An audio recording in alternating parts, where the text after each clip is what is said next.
Sir आप कल वहाँ गए थे बेस्ट ऑफ यहाँ प्लांट जो पहाड़िया बताया जा रहा है कचरे वाला, तो उसमें क्या 15 फरवरी को उद्घाटन करने की बात कही जा रही थी, क्या तैयारियाँ हो चुकी हैं?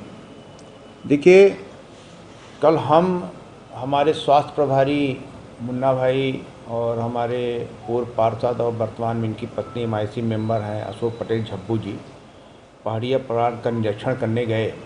उसके पहले हमने 29 तारीख को एक पत्र कमिश्नर को दिया था कि आप और अपने जो संबंधित अधिकारी हों उनको लेकर कल 11 बजे 21/1/2024 को पहाड़िया चलें, वहाँ का निरीक्षण करें, क्योंकि ये चर्चा थी समीक्षा बैठक के दिन कि उसका लोकार्पण करना है। 21 जनवरी की जो समीक्षा बैठक थी जिसमें ये चर्चा थी कि इसका लोकार्पण करना है, उस दिन भी मैंने बोला था कि लोकार्पण के पहले वहाँ की पूरी मॉनिटरिंग होनी चाहिए, प्लांट का एक बार ट्रायल होना चाहिए। प्लांट चालू पता चला कि आपने मॉनिटरिंग की नहीं की और लोकार्पण कर दिया, प्लांट चला ही नहीं। जब हम लोग कल वहाँ पर गए तो वहाँ की स्थिति देख के ये समझ में आया कि अभी 3 से 4 या 5 महीने तक लगभग लगेगा उसको चालू होने में, क्योंकि बर्नर तो चालू कर दिया उन्होंने, और बर्नर में जो टेम्परेचर आ चाहिए 1200-1800 के लगभग, जो जिससे कि बिजली का स्टीम बनेगी, स्टीम से टरबाइन घूमेगा, फिर बिजली का उत्पादन होगा, वो स्थिति अभी नहीं है। अभी तो 400 के लगभग ही टेम्परेचर आ रहा है इसका।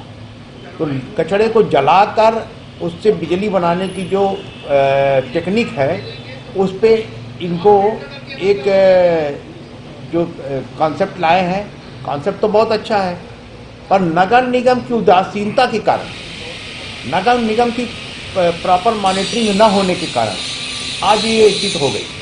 28/2/2017 में इसका अनुबंध होना था, 2 साल के अंदर 19 में इसको कंप्लीट हो जाना चाहिए था।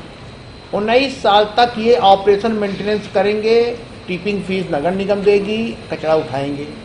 कचरा 350 टन कचरा, सेग्रीगेटेड कचरा, साफ कचरा, मतलब ये जो उठाएंगे उसको साफ करेंगे तो 30-40% कचरा निकल जाता है, मट्टी, धूल, गिट्टी, पत्थर, ये सब।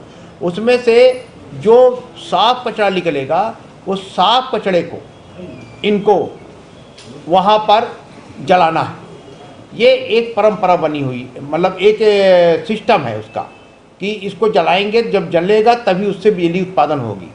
तो 350 टन कचरा इनको रोज़ जलाना है, और 350 टन कचड़े को जलाने के लिए जब ये जलाएंगे तो उससे एक बहुत बड़ा और मेजर फॉल्ट इस प्रोजेक्ट में है, जिसको प्रोजेक्ट बनाते समय ना कंसल्टेंट ने देखा और आपके ना हमारे यहाँ के संबंधित इंजीनियरों ने देखा। इस प्रोजेक्ट में सबसे बड़ी जो समस्या है कि 10 से 12 टन के लगभग प्रतिदिन राख निकलेगा। जैसे फ्लाई एश निकलता है विद्युत ग्रहों में, वैसे राख निकलेगा, उसका निष्पादन कहाँ होगा? एक तरफ हम कचड़े को खत्म करने के लिए कि कचड़े का पहाड़ न बन जाए, कचड़े का ढेर न लग जाए शहर में, हम ये व्यवस्था बना रहे हैं। एक तरह जो उसका राग निकलेगा, तो जब हम वहाँ के प्रोजेक्ट लोगों के इंजीनियरों से बात किए तो वो बोले कि हम इसको लैंडफिल में डालेंगे। तो हमने कहा कितना बड़ा लैंडफिल बनाओगे आप? 19 साल तक आपको काम करना है। अगर ये राख किसी ने नहीं खरीदा तो आप क्या करेंगे? इस प्रोजेक्ट में कायदे से उनको फ्लाई एश ब्रिक बनाने का भी शामिल करना था कि जो राख निकलेगी उससे वो कंपनी फ्लाई एश ब्रिक बनाएगी। तो अगर वो राख को नहीं हटाया गया तो एक अलग से पहाड़ बन जाएगा जो पर्यावरण और प्रदूषण के लिए बहुत नुकसानदायक होगा। उस एरिया में पर्यावरण के दृष्टिकोण से वहाँ पर उनको पार्क बनाना था, पानी के टब बनाने थे, चारों तरफ पेड़ पौधा लगाना था, आसपास के गांवों की ग्रीनियस करने थी जिससे कि पर्यावरण शुद्ध हो। उस विषय में जीरो है। सिविल वर्क 40% अभी बाकी है, बचा हुआ है। और हमने लगातार ये पत्र लिखा, आपको बता दूं कि अभी 29 तारीख को हमने पत्र लिखा कमिश्नर को कि आप चलिए, आपके वहाँ तक चलें, मॉनिटरिंग करें। वो उस पर कोई उन्होंने जवाब नहीं दिया, ना कोई हमारे साथ गया मॉनिटरिंग करने। फिर 21 तारीख की समीक्षा बैठक के संदर्भ में मैंने 23 तारीख को पत्र लिखा, जो समाचार पत्रों में भी आया है कि चूंकि लोकार्पण करना है और लोकार्पण की तारीख तय हो रही है, तो उस पर भी इनका कोई जवाब नहीं आया। मैंने कहा कि डे टू डे नगर निगम मॉनिटरिंग करे। इसके पहले हमने 13/6 को पत्र लिखा था, उसका कोई जवाब नहीं दिया। उसके पहले 27/4 को पत्र लिखा, उसका कोई जवाब नहीं दिया। 5/7 को पत्र लिखा, उसका कोई जवाब नहीं दिया। इससे यह प्रतीत होता है कि नगर निगम की जो कमिश्नर हैं वो हम लोग के साथ न समीक्षा करना चाहती हैं न निरीक्षण करना चाहती हैं। प्रशासनिक अधिकारी की जो गरिमा होती है और उनका जो रवैया है वो नगर निगम लोग को लेकर बड़ा उदासीन है। भाई हम लोग तो जनता से चुने जनप्रतिनिधि हैं, प्रजातंत्र है, ये लोकतंत्र है। लोकतंत्र में जनता सब कुछ होती है। हम तो रीवा से के जनता के चुने हुए प्रतिनिधि, हम अपने घर का कोई निर्माण कार्य करने के लिए यहाँ पर नहीं गए। जो जनता का निर्देश होता है उसका पालन करते हैं। 146 करोड़ का निर्माण कार्य की निविदाएं हम लोगों ने कराई 1 साल के अंदर। ये पत्रकार वार्ता में हमने आपको बताई। 50% काम चालू है, वो भी मंद गति से। 50% कार्यों के किसी के वर्क आर्डर नहीं हुए हैं, कार्यादेश जिसको कहते हैं, किसी के कार्यादेश हो गए हैं तो उसका अनुबंध नहीं हो रहा है। इसके लिए हमने इनसे लगातार पत्र लिखा। 1 महीने से ऊपर हो गया कि समीक्षा बैठक करिए निर्माण के, उस पर हमको जानकारी दीजिए। तमाम शिकायत पहाड़िया प्लांट में जिस विषय पे हमने आज आपने पूछा, हम उसका जवाब दे रहे हैं कि पहाड़िया प्लांट जो हमारा वेस्ट टू एनर्जी कॉन्सेप्ट है, जिसके लिए नगर निगम ने अभी तक में 46 करोड़ रुपए का भुगतान भी किया है। उनके प्रोजेक्ट के इंचार्ज जो है उनका कहना है कि नगर निगम से हमको भुगतान नहीं मिल रहा, जिसके कारण प्रोजेक्ट हमारा लेट हो रहा है। 21 तारीख को जो कलेक्ट्रेट में समीक्षा बैठक थी उसमें हमने साफ साफ कहा था इनको कि मेरे द्वारा ये कहा गया था कि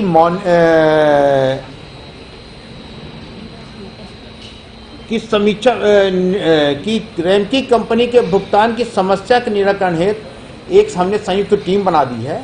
उसके प्रतिवेदन के आधार पर आप उसके भुगतान करिए। किसी कंपनी को आप भुगतान करेंगे तब वो आपका काम करेगा। तो एक ये समस्या है कि भुगतान नहीं होने के कारण वहाँ का काम डिले हो रहा है। दूसरा ये है कि हमारे नगर निगम के अधिकारी कर्मचारी ये कोई मॉनिटरिंग नहीं कर रहे हैं।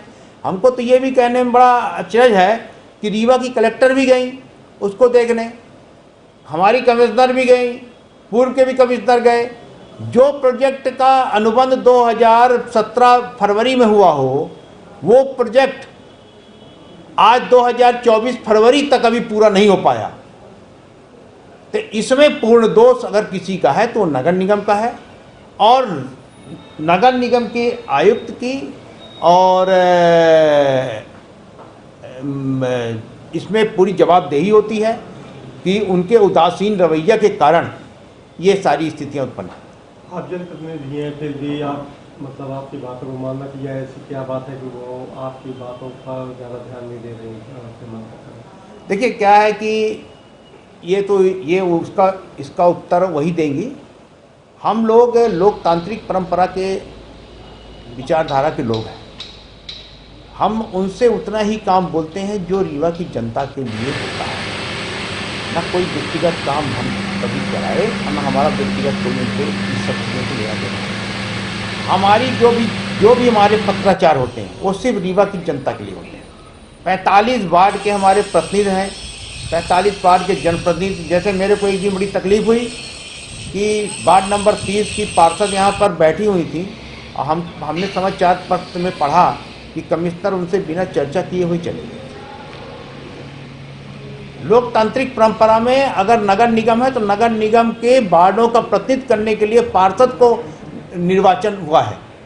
अगर पार्षद अपनी बात नहीं रखेगा तो कौन रखेगा उस वार्ड की समस्याओं के लिए? ये घोर आपत्ति का विषय है। मैं जब अगली MIC की बैठक होगी इस पर चर्चा करूंगा। और कमिश्नर को हमने समीक्षा बैठक के लिए भी, निर्माण के लिए भी पत्र लिखा उनका कोई भी जवाब नहीं आया। कल जो हम लोग गए पहाड़िया प्लांट में, उसके लिए पत्र लिखा, ना कोई अधिकारी गया।